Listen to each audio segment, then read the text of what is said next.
और अब बात बांग्लादेश के एहसान फरामोश कट्टरपंथी नेता की, जो ये भूल गया कि जिस मुल्क में आजादी की सांसें वो ले रहा है, भारत की बदौलत मिली। लेकिन उसी भारत को यूनुस का ये नेता खुलेआम दुश्मन करार दे रहा है, भारत के खिलाफ जहर उगल रहा है, गीदड़ धमकी देते हुए पूर्वोत्तर के राज्यों को अलग करने की धमकी दे रहा है। एहसान फरामोश अब्दुल्ला हिंदुस्तान को दुश्मन कहा, जिसने दिलाई आजादी उस भारत को गीदड़ भमकी।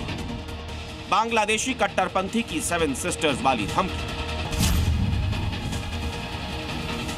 आज 16 दिसंबर, इस दिन को बांग्लादेश विजय दिवस के तौर पर मनाता है, क्योंकि हिंदुस्तान की बदौलत बांग्लादेश को 1971 में पाकिस्तान से आजादी मिली।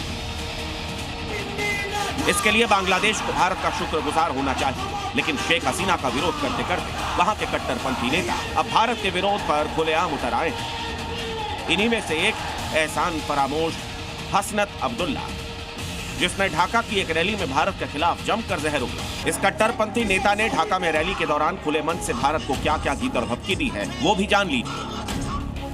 हसनत ने यूनुस सरकार से भारत को पड़ोसी देश नहीं बल्कि दुश्मन देश कहने की मांग की है। हसनत ने आरोप लगाया कि भारत की वजह से बांग्लादेश अस्थिर हो रहा है और अगर बांग्लादेश के हालात बिगड़े तो गंभीर परिणाम सामने आएंगे। शेख हसीना की तरफ इशारा करते हुए आरोप लगाया कि भारत ढाका के दुश्मनों को शरण दे रहा है।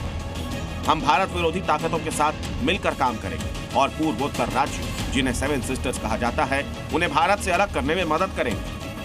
हसनत अब्दुल्ला के इस नफरती बयान पर वहां मौजूद लोगों ने तालियां बजाई, जमकर नारे लगाए, जिससे कट्टरपंथी नेता का होश और बढ़ गया और वो हवा में हाथ उठाकर भारत को गीदड़ भभकी देता रहा।